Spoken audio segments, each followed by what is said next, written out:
ஒரு கார்த்திகை மாத கருக்கிருட்டு. செங்கல்பட்டிலிருந்து படப்பிடிப்பை முடித்துக்கொண்டு எம்ஜிஆர் அவர்கள் நடுநிசி 12 மணி வாக்கில் காரில் வந்து கொண்டிருக்கிறார். கண் விழித்தவாறே தனது காரில் எம்ஜிஆர் அவர்கள் வந்து கொண்டிருந்த பொழுது வழியில் போலீஸ் உடையில் நின்ற ஒருவரை பார்க்கிறார். எம்ஜிஆர் அவர்களின் கார் அவரை கடந்து செல்கின்ற போது எம்ஜிஆர் அவர்களின் நெஞ்சில் பொறி தட்டுகிறது. ஆள் நடமாட்டமே இல்லாத இந்த அர்த்த ராத்திரியில் அந்த போலீஸ்காரர் பஸ்ஸுக்காக காத்து நிற்கிறார் என்பதை எம்ஜிஆர் அவர்கள் புரிந்து கொள்கிறார். உடனே தனது டிரைவரிடம் காரை நிறுத்த சொல்கிறார் எம்ஜிஆர். கார் பின்னோக்கி வருகிறது. போலீஸ்காரரின் அருகில் காரை நிறுத்தி கதவை திறந்து ஏறுங்கள், எங்கே போக வேண்டும் என்கிறார் எம்ஜிஆர். பரவாயில்லை, நான் பஸ்ஸிலே வந்து விடுகிறேன் என்கிறார் அந்த போலீஸ்காரர். நேரமாகிவிட்டது, இனி இந்த ரூட்டில் பஸ் கிடையாது, ஏறிக்கொள்ளுங்கள் என்று எம்ஜிஆர் அவர்கள் வலுக்கட்டாயம் செய்ய போலீஸ்காரர் வேண்டா வெறுப்பாக ஏறுகிறார். காரின் உள்ளே லைட் போட்டு சாப்பிட்டீங்களா என்று கேட்டுக்கொண்டே தனது சீட்டுக்கு பின்னால் இருந்த பிஸ்கெட் பழங்களை எடுத்து கொடுக்கிறார் எம்ஜிஆர். இப்படி ஓசியில் பயணம் செய்வதே எனக்கு உடன்பாடில்லை. இன்னும் நீங்கள் உண்ண சொல்லி வேறு என்னை இழிவுபடுத்தாதீர்கள் என்று போலீஸ்காரர் மறுக்கிறார். எம்ஜிஆர் அவர்கள் பூரிக்கிறார். இருப்பவனிலிருந்து இல்லாதவன் வரை படித்து பதவியில் இருக்கும் எத்தனையோ பேர் எனக்கு அது வேண்டும் இது வேண்டும் என்று எம்ஜிஆர் அவர்களிடம் வேண்டியதை பெற்று செல்கிறார்கள். ஆனால் சாதாரண பொறுப்பில் இருக்கும் இந்த போலீஸ்காரரின் நேர்மை எம்ஜிஆர் அவர்களை மெய்சிலிர்க்க வைத்துவிட்டது.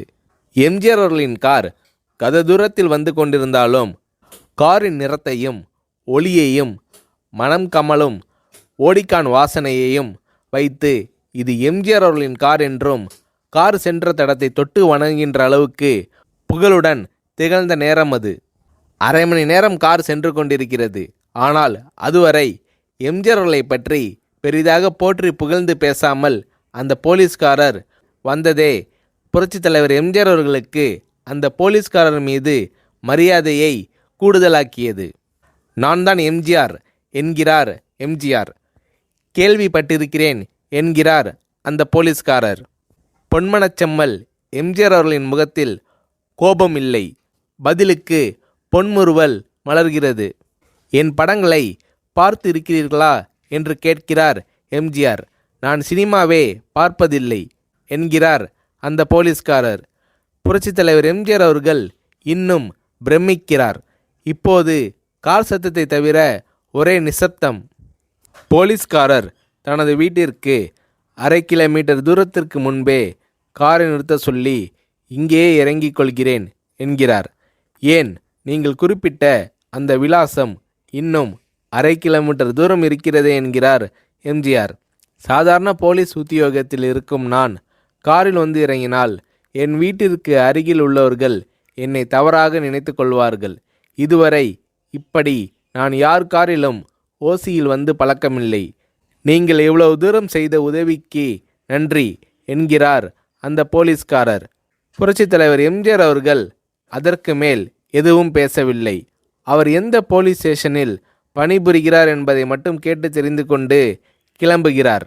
அடுத்த நாள் செங்கல்பட்டு போலீஸ் ஸ்டேஷனுக்கு ஃபோன் செய்து நான் எம்ஜிஆர் பேசுகிறேன் என்கிறார் எம்ஜிஆர். ஃபோனை எடுத்த டிஎஸ்பி உதறலோடும் உற்சாகத்தோடும் தலைவரே வணக்கம் என்கிறார். இரவு சந்தித்த போலீஸ்காரரை பற்றி விசாரிக்கிறார் எம்ஜிஆர். அந்த டிஎஸ்பி சொல்கிறார், நீங்கள் குறிப்பிடும் அவர் இன்று விடுப்பில் இருக்கிறார். அவர் கையூட்டு வாங்காதவர், கடமை தவறாதவர், காவல்துறையின் நேர்மைக்கு இவரே இலக்கணம். வெற்றிலை பாக்கு, பீடி, சிகரெட் போன்ற போதை வஸ்துக்கள், நாடகம், சினிமா போன்ற பொழுதுபோக்கு அம்சங்களையெல்லாம் இவர் அறியாதவர். கல்யாண வயதில் உள்ள 3 பெண்களையும் கரை சேர்க்க முடியாமல் கஷ்டத்தில் இருக்கிறார் என்கின்ற விபரம் டிஎஸ்பியால் எம்ஜிஆர் அவர்களுக்கு சொல்லப்படுகிறது. அவரை நாளை என் தோட்டத்திற்கு வர சொல்லுங்கள் என்கிறார் எம்ஜிஆர். கேட்டுக்கொண்ட டிஎஸ்பி உங்களோடு ஃபோனில் ஆளுக்கு ஒரு வார்த்தை பேச இன்ஸ்பெக்டர், சப் இன்ஸ்பெக்டர் உட்பட எல்லோரும் ஆசைப்படுகிறார்கள். ஃபோனை அவர்களிடம் கொடுக்கலாமா என்கிறார். எம்ஜிஆர் அவர்கள் கொடுங்கள் என்கிறார். பேசுகிறார். அந்த போலீஸ் ஸ்டேஷனே புண்ணியம் பெற்றதாக மகிழ்ச்சி அடைகிறார்கள் அந்த போலீஸ்காரர்கள். மறுநாள் அந்த போலீஸ்காரர் ராமவரம் தோட்டத்திற்கு அழைத்து வரப்படுகிறார். அவரிடம் பேப்பரில் மடித்த பெரிய பணக்கட்டை கொடுத்து, இதை வைத்து உங்கள் பெண்களின் கல்யாணத்தை நடத்துங்கள் என்கிறார் எம்ஜிஆர். போலீஸ்காரர் மறுக்கிறார். நான் ஏதாவது உங்களிடம் காரியமாற்ற சொல்லி அதற்காக கொடுத்தால் அது தவறு.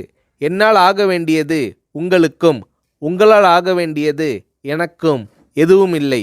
நான் உங்கள் கூட பிறந்த ஒரு சகோதரனாக நினைத்து கொடுக்கிறேன், பெற்றுக்கொள்ளுங்கள் என்று சொன்ன பிறகு கேட்டும் கூட கிள்ளி கொடுக்காத கனவான்கள் வாழும் இந்த உலகில் ரோட்டில் நின்றவனை அழைத்து சென்று அள்ளி கொடுத்த எம்ஜிஆர் அவர்களின் கருணையில் நெகிழ்ந்து போய் பெற்றுக்கொள்கிறார் அந்த போலீஸ்காரர். பிறகு ஒரு தேதியில் புரட்சித் தலைவர் எம்ஜிஆர் அவர்களே சென்று அந்த போலீஸ்காரரின் 3 பெண்களின் திருமணத்தையும் நடத்தி வைத்து வாழ்த்தி இருக்கிறார்.